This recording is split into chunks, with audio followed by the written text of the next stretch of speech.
been smashing myself for 17 days and I've still got at least another 17 days to go smashing myself, and in the end what did I achieve?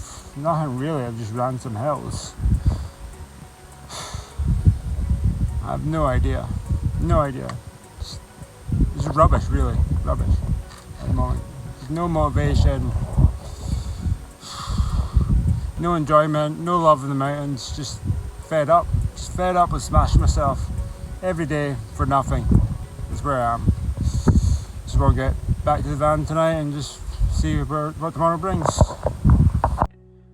Hi, I'm Donny Campbell, and this summer I did a complete round of all 282 Scottish Munros in a self-propelled style. So that involved running, walking, crawling, climbing up the Munro, and then cycling or kayaking in between. The Munro in Scotland is a hill or mountain over 3,000 feet. It took me 31 days to climb all the Munros in Scotland in a self-propelled style. Well, it was 31 days and 23 hours. There was a lot of highs and a lot of lows as you would expect with a challenge like that, especially around day 17 in the middle. That was probably my lowest point mentally. It's like Groundhog Day. I was so far from the start and I was so far to the finish. I was doing 12, 14-hour days in the mountains and my body was really suffering. I was carrying a few injuries. I knew it was going to be the hardest point, but yeah, mentally that was the hardest point. But physically, actually, it was another day. It was the hardest point, which was just Noida, which was absolutely brutal. It was like 65k, 6,000 meters of ascent. So that's almost equivalent to Mount Blanc plus some extra meters in there. The weather was pretty Scottish, so it was wet, windy, horizontal rain. So yeah, it was pretty brutal. But thankfully, I managed to kind of focus on one day at a time, one Munro at a time, and just kind of pick my way through all the Munros, and I eventually made it to Ben Hope in 31 days and 23 hours. When I was planning this adventure, I'd put a very ambitious schedule together, which was 33 days, with the aim of breaking the previous record, which was 39 days and 9 hours. And it raised a few eyebrows. Some people thought it was very ambitious, maybe impossible. But I knew if I put the training in and everything went well on the day, it was on the edge of my limits, but I knew I was potentially capable of it. And it turned out I was. Now as we approach Christmas, I kind of think of a far greater impossible that became possible. And that wasn't through anything I could do or anything any human can do. It was only through the grace of God that He came to earth as baby Jesus over 2,000 years ago, and that first Christmas story is littered with full of impossible feats that were only made possible by the grace of God.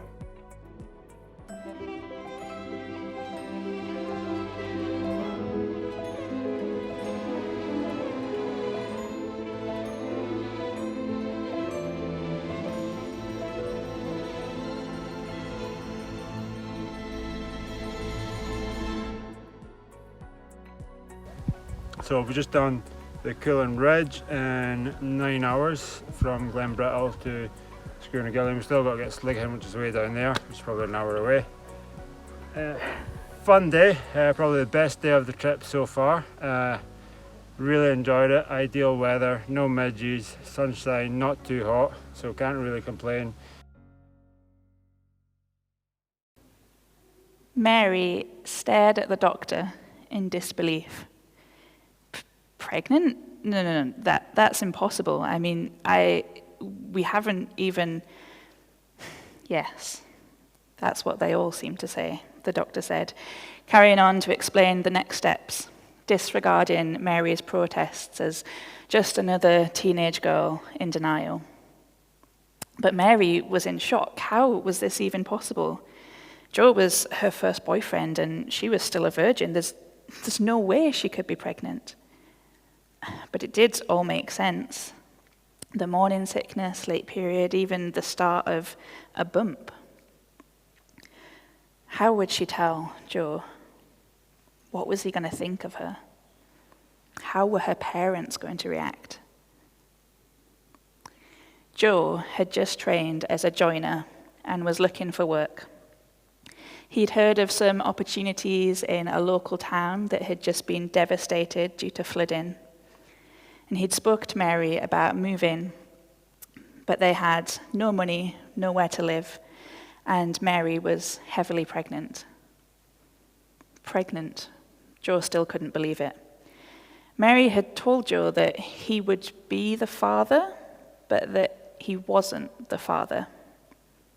That the spark that began the life of their baby, she said, came from, well, it was too embarrassing for him to repeat. It sounded ridiculous, impossible. His friends told him that he was stupid to believe Mary's blatant lies. But he loved Mary, and he knew the last few months had been hard for her. Her parents had begged her to give up the baby and had kicked her out when she'd refused. Her friends all thought she was crazy and was just making up some stories to cover up the fact that she'd cheated. But Joe decided that whatever fantastical, impossible stories Mary had told him, that he would stick by her and that he would raise this child as his own. A while later, Joe and Mary heard of a shelter that had been set up to house people who had lost their homes in the flooding, and decided to move to the town and try and get a place there where Joe could find work and earn some money. But when they arrived, the shelter explained that they were overrun. They had no more space. They were desperate. Mary's due date had been and gone, and the baby could come at any minute. One of the shelter volunteers took pity on them, offered them his garage next door. It was cold, he said, but it would at least give them some shelter, and they could come across to the shelter for their meals. That night, Mary gave birth to a baby boy. He seemed healthy, wrinkly, and had a nice loud cry. Mary laid the baby down in the back of a car that was in for repair and swaddled him in her jacket. Mary and Joe sat in the cold garage with their arms around each other and around their baby boy. The baby breathed softly, safely, peacefully in their arms, looking out at a world that seemed suddenly new. We hear the story of Christmas often, don't we? We know it like the back of our hand. In Britain, we grow up with nativities at school, and we hear the story year in, year out, sometimes more than once every year. But I think that quite often this means that we can take the story for granted. How often do we really pause and take the time to reflect on it and to read it or hear it as if for the first time? And we know the rest of the story. We know how Jesus grew up to be a great teacher, to perform miracles, and ultimately to give his life on the cross so that we can have a relationship with his Father, our Father. We know how the church started with just a small gathering of Jesus' disciples, and that it grew to what we see today. And it can all seem very familiar. But what if it were to take place today? If you heard that story in the news, would you believe it? Would you have believed Mary? Or would you, like her friends, have just thought she was trying to cover up her mistakes with some made-up story? Would you have maybe dismissed Joseph as a lovesick young man who was stupid to stay with someone who was unfaithful and dishonest? When we rid ourselves of the familiarity of the Christmas story, and when we read it as if for the first time, it can seem implausible, impossible. A virgin birth, shepherds appeared to by angels in the middle of nowhere, wise men following a star for years just to meet a baby, bringing seemingly the most bizarre gifts, which, as Anne mentioned earlier, we now know the reasons behind. And the Son of God as a baby laid in a box that was meant for animal food. And it doesn't just sound completely implausible to us, but people at the time of Jesus' birth would have found it impossible too. The Jews were expecting a Messiah. As I read to start the service this morning, Isaiah prophesied that there would be someone to come, a king that would rule. And so the Jews were expecting someone like a king, a soldier, someone that was going to come and overthrow the Roman rule. But a baby with a mother from some small town in the back of beyond and a virgin? If God was sending his son to earth, why on earth would he do it like that? It sounds ridiculous, impossible even. And yet, despite the implausibilities, the impossibilities of the story, it's true. And it can show us so much about the character of God. When something seems impossible, we've got a couple of options. One, we can look at it and go, it looks impossible, it is impossible, okay, move on. Or we can go to the opposite extreme and go, it looks impossible, but I'd like it to be possible, so I'm just going to believe it anyway. I'm not going to worry about evidence, things like that. It's what I want to believe, therefore I'll believe it's possible. Or we can just avoid the issue altogether. We can say it's not for us to know these things and just move past it. None of these seem particularly satisfactory to me. I think sometimes we need to look at things from a fresh perspective. One of my favorite stories of something that seemed absolutely impossible is the moon landing. For most of human history, the idea that people could take off from the ground at all, even to fly in Earth's atmosphere, was ridiculous. The idea that humans would be able to leave the Earth's atmosphere, travel through airless space, and stand on the moon is even more absurd. And there are still people who will tell you today that it didn't happen, that it was just too impossible. And actually what happened was Stanley Kubrick filmed it on a soundstage.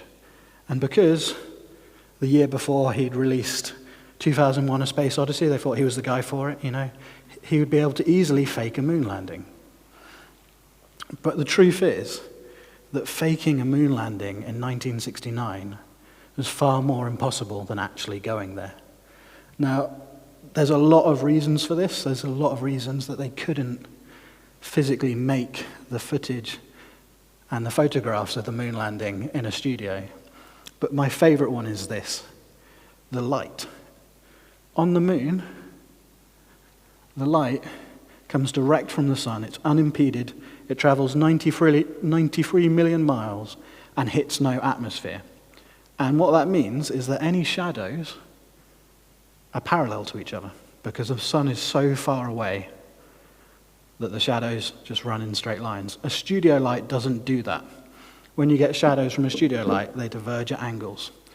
And there was no way to fake that in 1969. Some of the conspiracy theorists say that NASA secretly had early computer graphics technology and that they edited the footage that way. There's a problem with this. And the problem is computers. Today, you could do that. I couldn't do it, but on our computer at home and on Beth's iPad, she has technology that she could change photos and change videos. But if we have a look, this is a modern micro SD card. You can put it in your camera. It has 1 terabyte of memory. This is the memory that was used for the guidance system on the Apollo space module. This has 72 kilobits of memory, and it was woven by hand over several months. Now, 1 terabyte is 1 with 9 zeros after it kilobytes. Now, memory is not the only area that computing has changed, but that drastic change in that time means that the best CGI they could have got anywhere near came in the early 70s, and that's in the film Westworld. And if you go on YouTube and you look at Westworld CGI, you will see that it would not have fooled anybody. There was simply no way in 1969 to get pictures that perfect of a moon landing without doing a moon landing. They even left some evidence. So when they went to the moon, they put retroreflectors on the surface, which are these crazy-looking boxes. And what these do is someone on Earth can shine a laser at the moon, hit the retroreflector, it comes back, they can measure the time and tell you exactly how far away the moon is. And I think that's really cool. And by this point, you're probably wondering what on earth proving the moon landing has to do with a pregnancy 2,000 years ago. And for me, the connection is that I can't go and stand on the moon. I can in no way prove to myself physically that the moon landing happened. I can't go up there, look at the footprints, look at the retroreflectors in person. But because that light that shines from the sun and can't be faked has been recorded and captured, because they can bounce lasers and get the reflections, I know it's true. And likewise, I can't go back in history and demand that Jesus does a paternity test. I can't go and check for myself that that happened. But we can see the results of that miracle. We can see the reflections of them through time. We can see that God's glory and his light have changed history from that point. If Mary had just made it all up, and Jesus was just a child of a couple of working class people in a tiny country in the backwaters of the Roman Empire, we would have never heard of him. If there was nothing miraculous to that story, it wouldn't have reached our ears. Recorded history, especially pre-printing press history, was never about working class kids from out of the way places.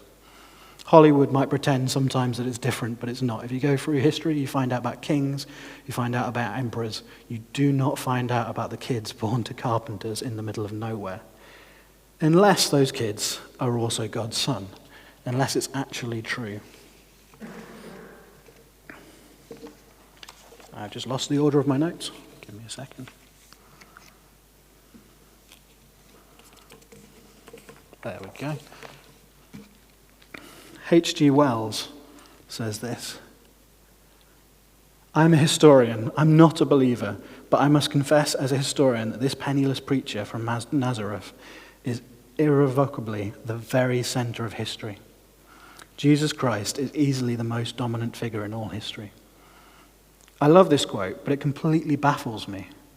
It baffles me that you could believe that Jesus was the center of history, but not believe who he was to become that.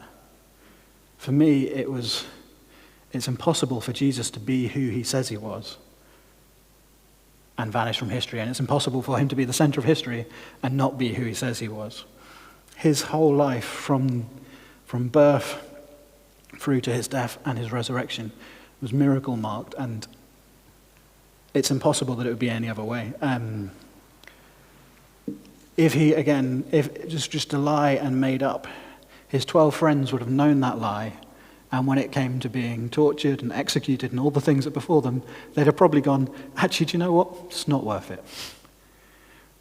But they believed absolutely in the truth of who Jesus says he was.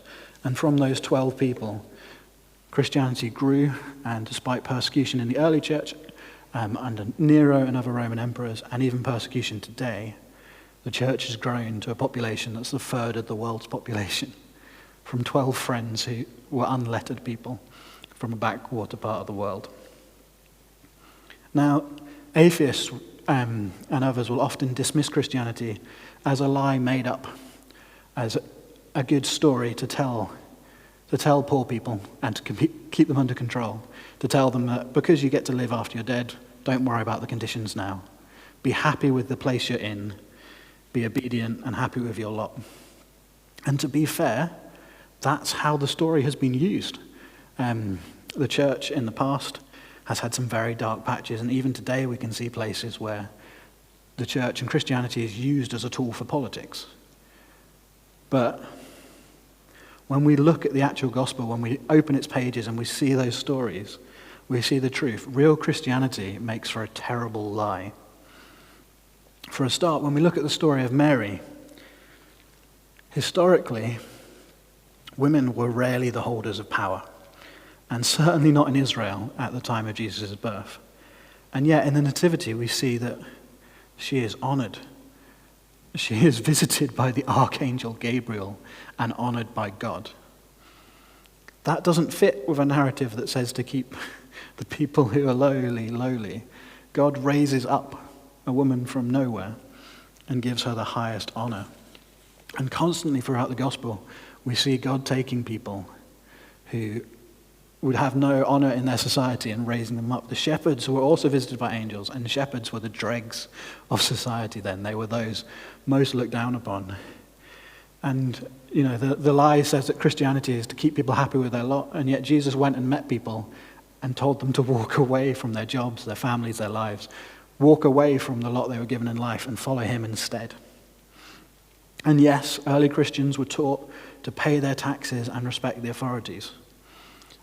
But also they were taught that there was only one God, and it certainly wasn't Caesar. And they happily declared that even when it meant death and deprivation. Christianity is a really bad lie if you want to use it to control people and keep them in their place. So why did they keep going? Because they knew the truth. All of these Christians that suffered knew this simple truth. The light shines in the darkness, and the darkness can never extinguish it. When the disciples were on earth, and saw Jesus was on earth, they saw God's light in him. In everything that he did, they saw God shining through it. They saw the Father. They saw him radiate him in everything he did. After Jesus went back to heaven, the young church saw his disciples reflecting his light. And they saw that, and they came to know Jesus through it. And later on, other people would come to see through those young Christians God's light shining out, and again, until even Roman emperors saw it.